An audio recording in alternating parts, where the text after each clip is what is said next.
Mr. Marcos, mas gustuhin ko pang tawagin si Pangulong Duterte na Pangulo kaysa iyo. Hayop ka, bangag ka.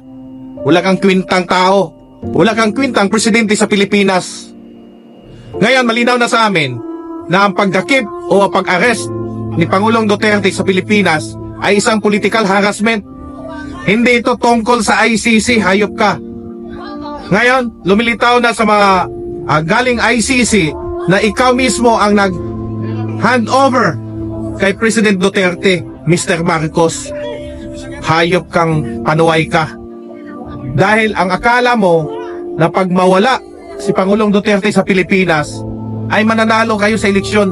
Hindi po. Tingnan mo.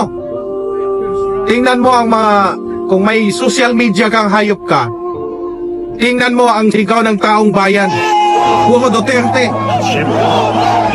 Diba? Kung pa sa'yo, mag-resign ka, hayop ka. Wala kang kwintang presidente. Kami, ako, isa sa mga milyon-milyon na bumoto kay President Duterte at VP Sara Duterte.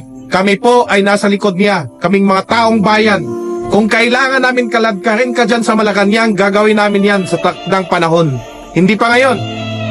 Kami po ay nagtitimpi lang. Magtitimpi lang muna kami. Pero alam ko darating yan.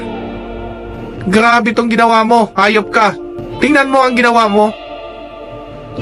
Ginamit mo itong isang diwata para i-implement yung batas kuno. Ito naman pong si Diwata Torre, hayop kang, animal ka. Ang itim-itim mo, ang itim-itim ng budhi mo, hayop ka. Pangit mo. Alam nyo, mananalo kayo sa eleksyon, Mr. President? Mr. Marcos? Hindi. Lahat ng kalyado nyo, hindi mananalo, hayop ka. Mark my word.